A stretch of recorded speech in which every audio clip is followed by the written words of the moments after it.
Kita akan belajar tentang bunyi dan indera pendengaran. Bunyi adalah energi yang muncul berupa getaran di udara yang berasal dari berbagai benda atau hal yang memiliki getaran frekuensi. Bunyi dapat berasal dari berbagai hal dan hampir semua makhluk hidup dapat menghasilkan bunyi. Jadi, bunyi dapat didefinisikan sebagai energi gelombang yang berasal dari benda yang bergetar sebagai sumber bunyinya. Sifat bunyi dibagi menjadi 3. Sifat-sifat bunyi. Yang pertama dapat merambat melalui medium zat padat, zat cair, dan gas. Bunyi hanya bisa merambat dengan adanya media perambatan. Jika tidak melalui media, bunyi tidak bisa sampai ke telinga kita. Media perambatan bunyi ada 3, yaitu benda padat, cair, dan gas.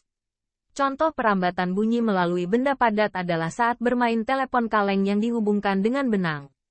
Contoh perambatan bunyi melalui cairan yaitu ketika tumbukan batu di dalam air terdengar oleh telinga kita yang berada di luar air. Sifat-sifat bunyi yang kedua yaitu bunyi dapat dipantulkan. Selain merambat melalui media, bunyi juga dapat dipantulkan.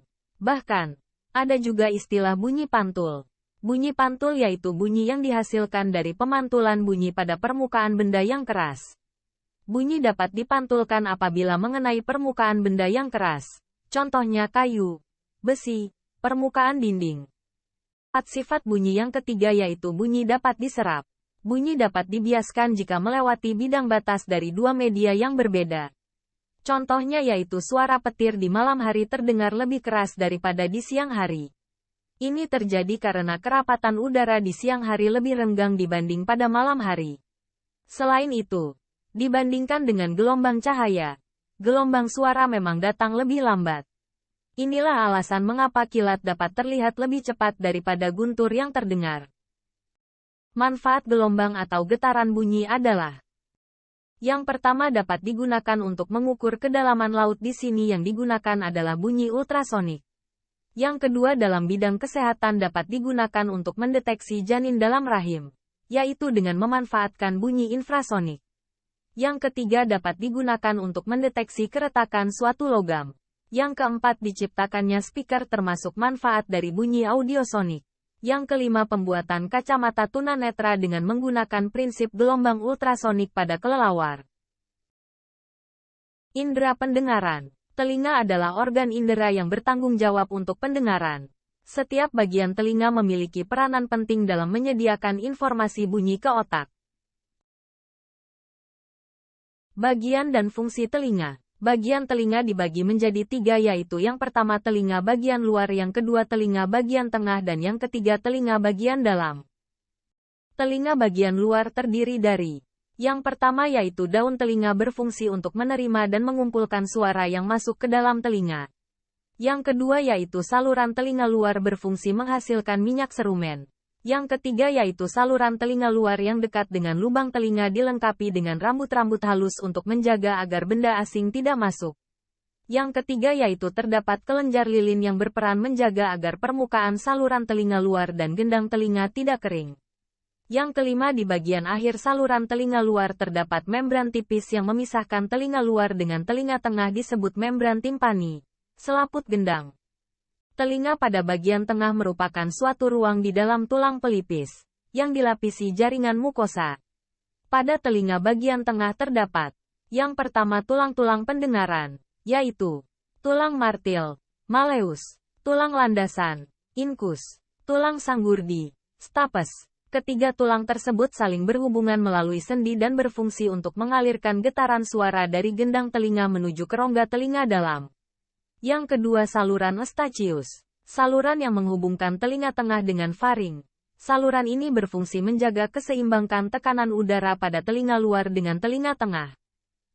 Telinga bagian dalam terdiri atas 3 bagian, yaitu jendela, tingkap, labirin, organ korti. Cara kerja telinga. Bagaimana cara kita mendengar? Cara kita mendengar yaitu bagian luar telinga kita gunakan untuk menangkap bunyi-bunyian. Bunyi-bunyian biasanya sampai ke telinga kita dengan cara bergerak melalui udara sebagai gelombang suara. Udara melewati lubang telinga menuju ke gendang telinga. Kemudian gelombang suara akan menggetarkan telinga tengah dan telinga dalam.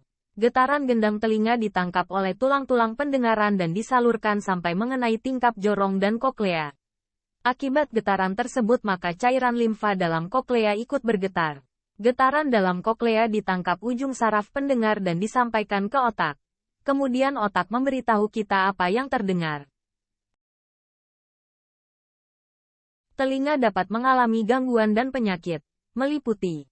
Yang pertama tuli, yaitu berkurangnya kemampuan mendengar. Tuli bisa disebabkan gendang telinga pecah, lubang telinga tersumbat, rusaknya saraf pendengaran, pengapuran tulang pendengaran. Yang kedua otitis media, yaitu infeksi pada telinga bagian tengah yang disebabkan oleh kuman. Di dalam rongga telinga bagian tengah terdapat nanah. Yang ketiga otosklerosis, yaitu tumbuhnya tulang pendengaran yang berlebihan sehingga penghantaran suara terganggu.